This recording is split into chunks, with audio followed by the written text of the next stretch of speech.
Bismillah. Innal hamdalillah nahmaduhu wa nasta'inuhu wa nastaghfiruh wa na'udzu billahi min shururi anfusina wa min sayyiati a'malina may yahdihillahu fala mudhillalah wa may yudlil fala hadiyalah wa asyhadu an la ilaha illallah wahdahu la syarikalah wa asyhadu anna Muhammadan abduhu wa rasuluh amma ba'd. Alhamdulillah fi hadhihi lailah tasi' wa isrun, mengikuti pemerintah kita di bulan Sya'ban, malam ke-29 1444 Hijriah. Kita lanjutkan kajian di Fakultas Ilmu Fiqih wal Hadis dari pembahasan kitab Al-Akhbarus Sahihatu fi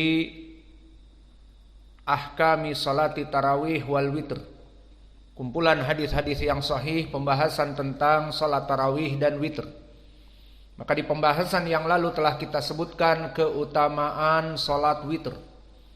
Maka keutamaan salat witr telah kita berikan pendalilannya dari 3 keutamaan. Keutamaan yang pertama apa? Diampuni dosa-dosa. Kedua, ainal mikrofon. Apa keutamaan yang kedua? Bahwa salat hanya 1 jam kurang ataupun lebih dihitung salat 1 malam penuh, dengan syarat jamaah ma'al imam walam yansarif hatta al imam yansarif. Tidak dia keluar dari jamaah kecuali bersama imam selesai berbarengan. Dan yang ketiga apa?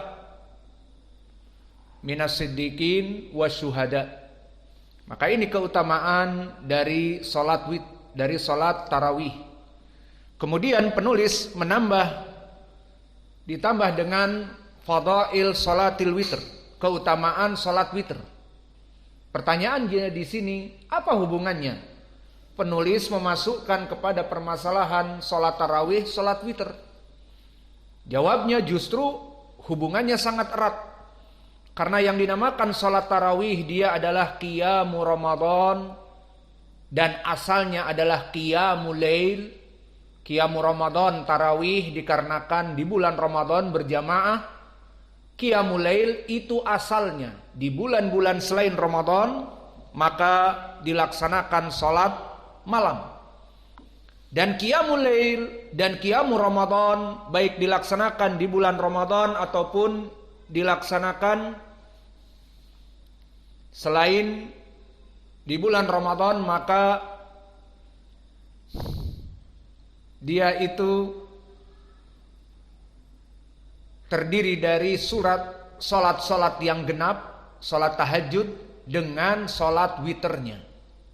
Maka salat tarawih dan qiyamul lail di selain Ramadan terdiri dari salat yang genap dan salat yang witr.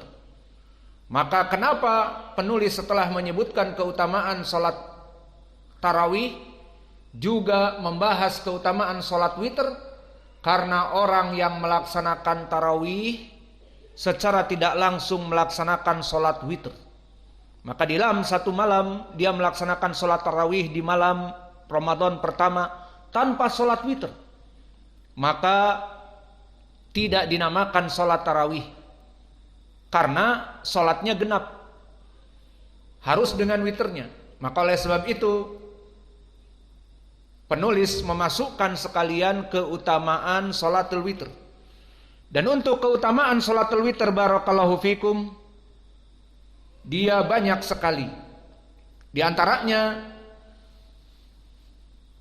fihi ajrun kabir.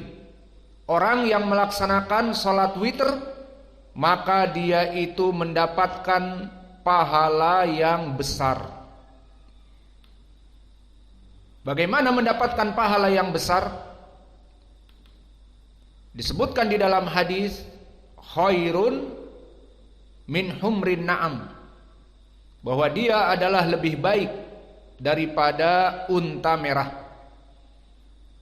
Dan telah kita bahas di pelajaran yang lalu pendalilannya bahwa keutamaan salatul witr fihi ajrun kabir wa azim.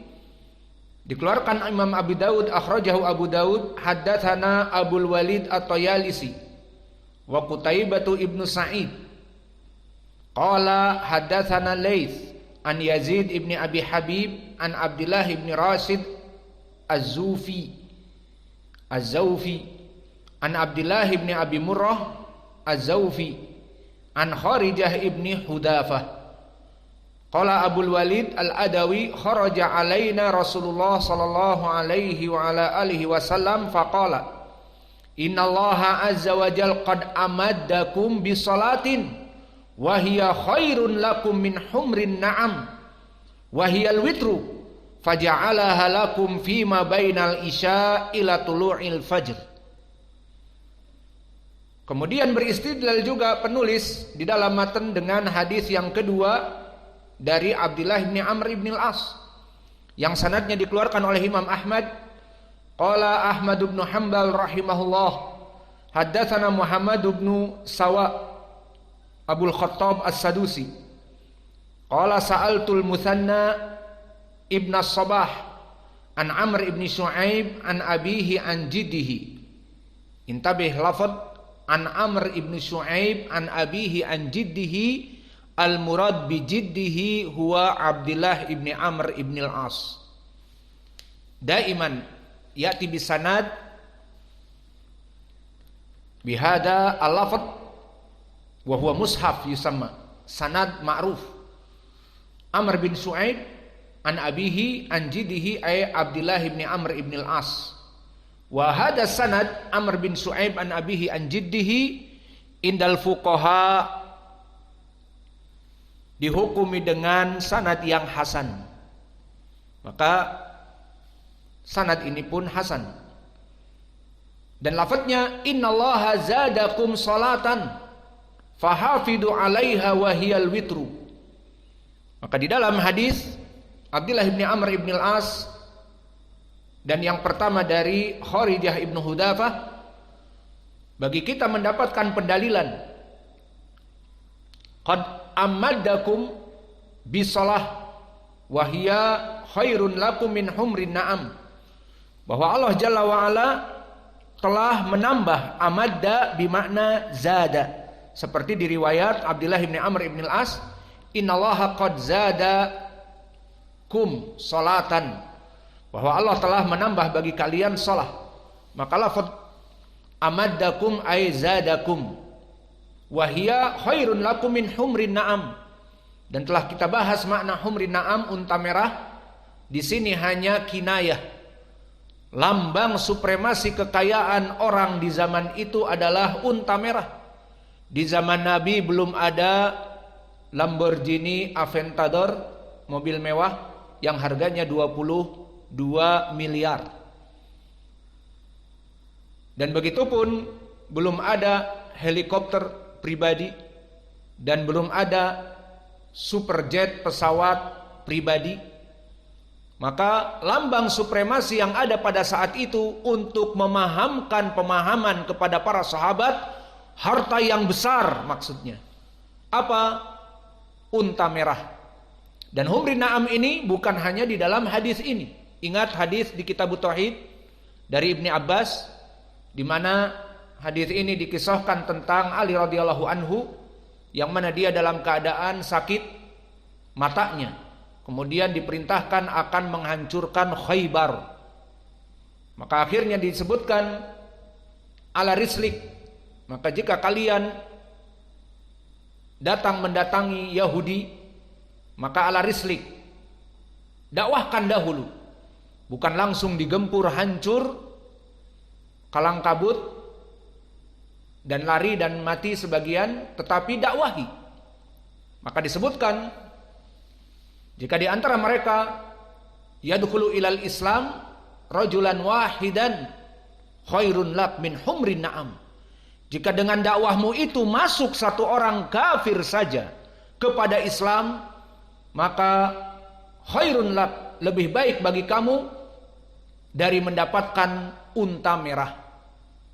Di sini pun lafadznya sama, humrin na'am, tadi hadis kisah tentang Ali muttafaqun alaih, dan begitupun di hadis Abi Daud dan yang lainnya menunjukkan bahwa kalimat humrin na'am biasa dilakukan oleh Nabi untuk menjelaskan lambang supremasi kekayaan yang didapat dikarenakan sholat witir dan dikarenakan dakwah kepada Allah untuk memudahkan persepsi kaum muslimin apa harta yang paling diidam-idamkan, maka unta merah.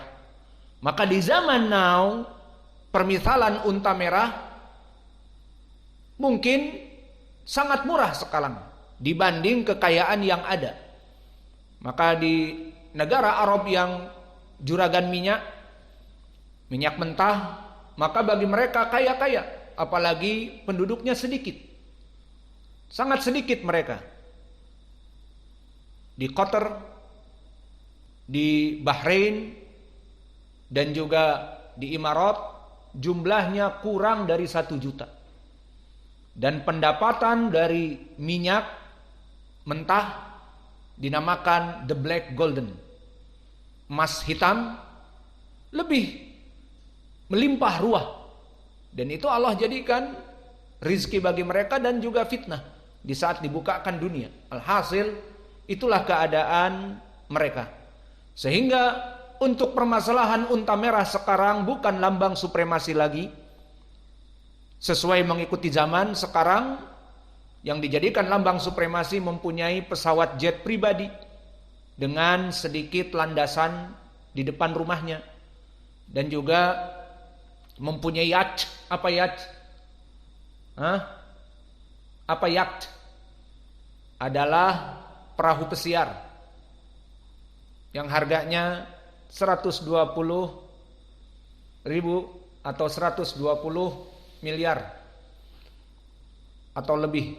Alhasil sekarang yang dinamakan humrin na'am bisa dialihkan ke sana. Namun di zaman Nabi yang namanya humrin na'am itu adalah lambang supremasi. Maknanya sholat witir itu jika kamu melaksanakan 1 malam, kamu akan mendapatkan pahala yang besar. Sekarang untuk mentargib dari ibadah kita, lihat wahai saudara-saudaraku, para penuntut ilmu yang miskin dan papa, yang tidak mempunyai apa-apa, mau nikah pun susah. Maka kalian adalah orang-orang yang dijanjikan oleh Allah bergelimang dari kejayaan dunia dan hari akhirah. Hari akhirah jelas dengan pahala, dan di dunia dengan DP, down payment. Allah akan memberikan kepada kalian dari keutamaan kalian menuntut ilmu harta yang melimpah. Maka digambarkan di sini orang yang sholat witir dalam 1 malam nanti malam, sepertiga malam terakhir, sholat tahajud dengan witir, mendapatkan khairun laka min humrin na'am. Kalau sekarang diganti, mendapatkan Lamborghini Aventador misalnya sekitar 22 miliar 1 malam. Kemudian adzan fajr, salat 2 rakaat. Di hadis Muslim dari Aisyah disebutkan apa? Rakaatain qoblal fajr khairun laka au khairun minad dunya wa ma fiha. Salat 2 rakaat sebelum fajr mendapatkan dunia dan seisinya. Maka angan-angan manusia tentang dunia itu tidak akan pernah kenyang. Apakah ada orang-orang yang mempunyai 20 hektar dari kebun sawit, atau 50 hektar atau 100 hektar, kemudian alhamdulillah cukup dari panen sawit ini tiap 2 pekan bisa membiayai hidup saya, ya sudahlah, saya sibuk menuntut ilmu dan duduk di saf yang pertama. Ada pemikiran seperti itu? Mungkin. Namun kebanyakan manusia diberikan 20 hektar atau 50 hektar dari kebun sawit yang tiap 2 pekan panen, bukannya 1 tahun sekali, bahkan 2 pekan panen, 1 bulan panen 2 kali, dan 1 hektar mendapatkan sekian-sekian juta. Ini 20-50 hektar. Maka apakah ada yang mengatakan dari juragan sawit di Dharmasraya ataupun di Sumatera ataupun di Kalimantan dan yang lainnya, kemudian alhamdulillah sudah cukup saya dengan uang ini, saya duduk di saf awal dan menuntut ilmu, menulis fawaid dan tasmi Quran dan hadis? Ada? Mungkin ada, namun mungkin 1 dari 1001. Kesimpulannya, rakusnya manusia kepada dunia itu lebih rakus daripada predator. Lihat singa yang lapar dan leopard yang lapar.